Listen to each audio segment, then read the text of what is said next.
നമ്മൾ പലപ്പോഴും ചോദിക്കുന്ന ഒരു ചോദ്യമുണ്ട്. പ്രപഞ്ചം നമ്മളോട് സംസാരിക്കുമോ? ഇതെല്ലാം ഒരു സത്യമാണോ? ഇതിലെങ്ങ് വിശ്വസിക്കാവുന്ന കാര്യമാണോ? അല്ലെങ്കിൽ ഇതിന് പിന്നിൽ എന്തെങ്കിലും ഒരു അർത്ഥമുണ്ടോ? ഇത് ചോദിക്കുന്നതിൽ തന്നെ ഒരു കാര്യം നമ്മൾ മനസ്സിലാക്കണം. ഇങ്ങനെ ചോദിക്കണമെങ്കിൽ നമ്മളുടെ ഉള്ളിൽ എന്തെങ്കിലും ഒന്ന് നടക്കുകയാണ്. സാധാരണ സന്തോഷമായിട്ട് പ്രശ്നങ്ങളില്ലാതെ പോകുന്ന ഒരു മനുഷ്യൻ ഇങ്ങനെയുള്ള ചോദ്യങ്ങൾ ചോദിക്കില്ല. അവർക്കതിന് സമയങ്ങളില്ല. പക്ഷേ ജീവിതത്തിൽ ഒരിടത്ത് നമ്മൾ നിന്നു പോകുമ്പോൾ, നമ്മുടെ മനസ്സ് തളരുമ്പോൾ, ഒരു വഴിയും കാണാതെ നമ്മൾ പകച്ചു നിൽക്കുമ്പോൾ, അപ്പോഴാണ് നമ്മൾ ശ്രദ്ധിക്കാൻ തുടങ്ങുന്നത്. അപ്പോഴാണ് പ്രപഞ്ചം സംസാരിക്കുന്നു എന്ന് തോന്നുന്നത്. ഈ പ്രപഞ്ചം വന്ന് നമ്മളോട് വായ തുറന്ന് സംസാരിക്കില്ല, വാക്കുകളിലൂടെയും സംസാരിക്കില്ല. അത് ഓരോ സംഭവങ്ങളിലൂടെയാണ് പ്രപഞ്ചം നമ്മളോട് സംസാരിക്കുന്നത്. ഇപ്പോൾ നിങ്ങളൊരു തീരുമാനമെടുക്കാൻ പോകുന്നു, പക്ഷെ മനസ്സ് ഉള്ളിൽ തന്നെ പറയുന്നു, ഇതിപ്പോൾ വേണ്ട, ഇത് ശരിയല്ല എന്ന്. പിന്നെയും നിങ്ങൾ അതിനെ നോക്കി മുന്നോട്ട് പോവുകയാണ്. അപ്പോൾ എന്തെങ്കിലും ഒരു തടസ്സം വരും. അത് ആൾ മൂലമായിരിക്കാം, അല്ലെങ്കിൽ ഒരു സാഹചര്യമായിരിക്കാം.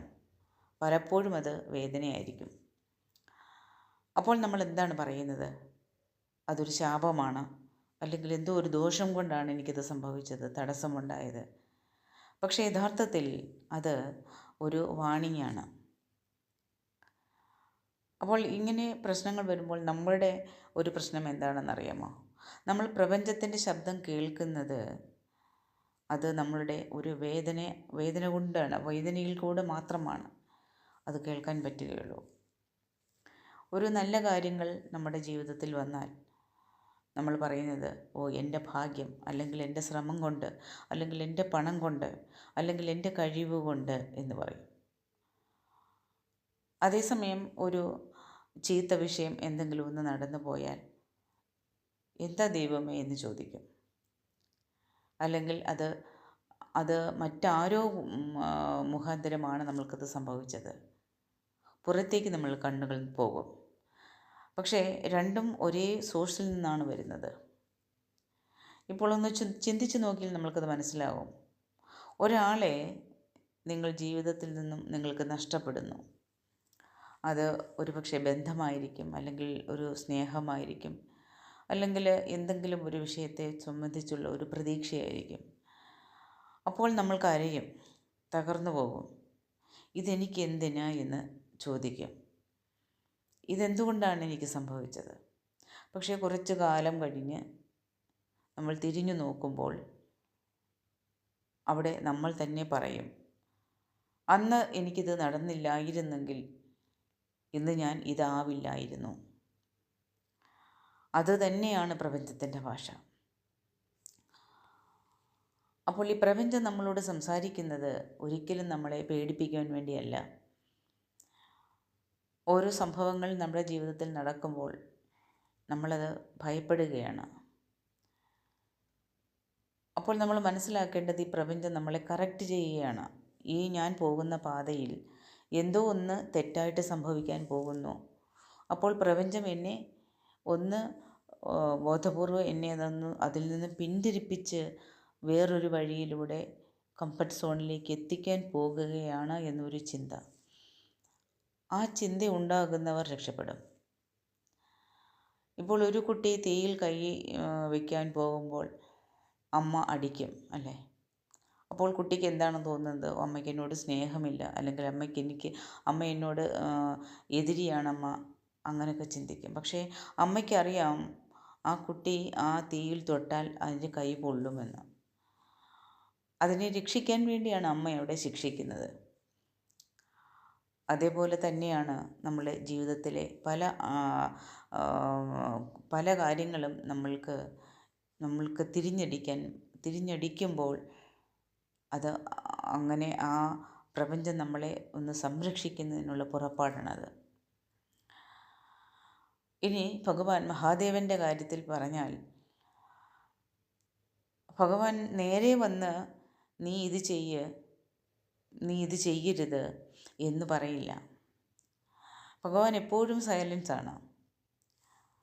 പക്ഷേ ആ നിശബ്ദതയ്ക്കുള്ളിൽ നമ്മൾക്ക് വേണ്ട ഒരു വലിയൊരു സന്ദേശമുണ്ട്.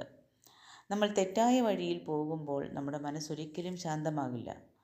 നമ്മുടെ ഉറക്കം പോകും, നമ്മൾക്ക് ശ്വാസം മുട്ടും, നമുക്ക് ഭക്ഷണം കഴിക്കാൻ തോന്നില്ല, ഉറക്കം വരില്ല. അപ്പോൾ ഇതെല്ലാം ഭഗവാന്റെ അല്ലെങ്കിൽ ആ ഭഗവാൻ നമ്മൾക്ക് തരുന്ന ഒരു സന്ദേശമാണ്. പ്രപഞ്ചം നമ്മളോട് സംസാരിക്കുന്ന എപ്പോഴും ഒരേ രീതിയിലായിരിക്കില്ല.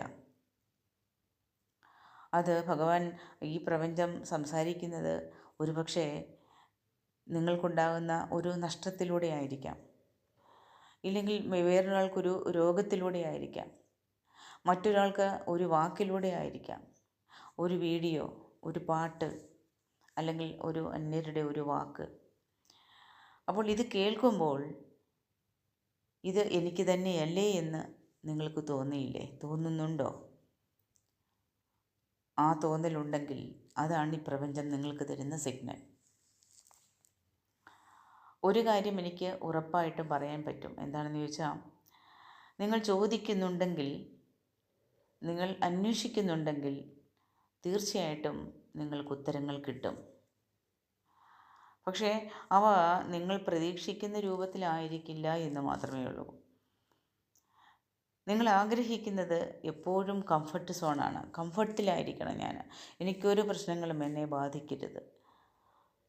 പക്ഷെ പ്രപഞ്ചം ആഗ്രഹിക്കുന്നത് ഒരു ഗ്രോത്താണ് ആഗ്രഹിക്കുന്നത് പ്രപഞ്ചം. അതുകൊണ്ടാണ് പല ഉത്തരങ്ങളും നമ്മളുടെ ജീവിതത്തിൽ വേദനകളായിട്ടും ദുഃഖങ്ങളായിട്ടും ദുരിതങ്ങളായിട്ടും പ്രശ്നങ്ങളായിട്ടും ഒക്കെ നമ്മൾക്ക് വരുന്നത്.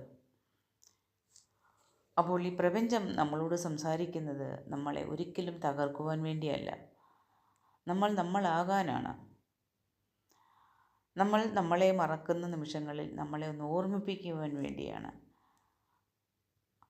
അപ്പോൾ ഈ പ്രപഞ്ചത്തിൻ്റെ സന്ദേശങ്ങൾ കേൾക്കുവാൻ കാതു വേണ്ട, മറിച്ച് കുറച്ചു നേരം നിങ്ങൾ മൗനമായിട്ടിരുന്നാൽ മാത്രം മതി. അപ്പോൾ മനസ്സിലാകും ഇതെല്ലാം എനിക്ക് സംഭവിക്കുന്നതൊന്നും എനിക്ക് എതിരായിട്ടുള്ള കാര്യങ്ങളല്ല. ഇത് എനിക്കായിട്ട് തന്നെയാണ് ഈ വേദനകളും ദുരിതങ്ങളും ഒക്കെ എനിക്ക് സംഭവിക്കുന്നത്. അപ്പോൾ അത് മനസ്സിലാക്കി കഴിയുമ്പോൾ നമ്മളുടെ എല്ലാ പ്രശ്നങ്ങളും ഒരു നിമിഷം കൊണ്ട് ഇല്ലാതാകുന്നത് പോലെ തോന്നും. എല്ലാം നമ്മൾക്ക് ഈ ഭൂമിയിൽ ഈ പ്രപഞ്ചം നമ്മൾക്ക് വാരിക്കോരി തരുന്നുണ്ട്. പക്ഷേ നമ്മുടെ ആഗ്രഹങ്ങൾ മറ്റുള്ളവരെക്കാൾ അധികമായിട്ട് നമ്മൾക്ക് വേണം. മറ്റുള്ളവരെ പോലെ എനിക്ക് ജീവിക്കണം, അതിനേക്കാളും ഒരുപടി മുന്നേ അതിനേക്കാൾ അധികമായിട്ട് എനിക്ക് സമ്പാദിക്കണം. ഈ ഒരു ചിന്തകൾ വരുമ്പോഴാണ് മനുഷ്യൻ്റെ ബുദ്ധി മാറിപ്പോകുന്നത്, സ്വാർത്ഥരാകുന്നത്, അതിക്രമങ്ങൾ നടത്തുന്നത്, എല്ലാം ചെയ്യുന്നത്. എൻ്റെ കർമ്മഫലത്തിനനുസരിച്ച് എനിക്കുള്ളത് ഈ ഭൂമിയിൽ ദൈവം എനിക്ക് തന്നിട്ടുണ്ട്. അത് സുഖമായാലും ദുഃഖമായാലും അത് ഞാൻ അനുഭവിച്ചുകൊണ്ട് തന്നെ ഞാൻ ഭഗവാനുവിൻ്റെ കാൽക്കീഴിൽ കിടന്ന് ഞാനത് അനുഭവിക്കാൻ തയ്യാറാകുമ്പോൾ എനിക്ക് വേണ്ടതെല്ലാം ഭഗവാൻ എനിക്ക് താനേ എത്തിച്ചു തരും. സങ്കടം വന്നാൽ അതെൻ്റെ കർമ്മഫലമാണ്. അത് ഞാൻ അനുഭവിച്ച് മുന്നേറുമ്പോൾ അതവിടെ തീരുകയാണ്. അടുത്തത് എനിക്ക് നല്ലൊരു ഭാവിയാണ് വരുന്നത്. ആ ചിന്തകൾ ഓരോ മനുഷ്യർക്കും ഉണ്ടായിക്കഴിയുമ്പോൾ ഒരു പ്രശ്നങ്ങളുടെയും ഒരു സങ്കടങ്ങളുടെയും മുന്നിൽ ആരും തളർന്നു പോവില്ല. ഒരു ഒറ്റപ്പെടലിലും അവർ വേദനിക്കില്ല.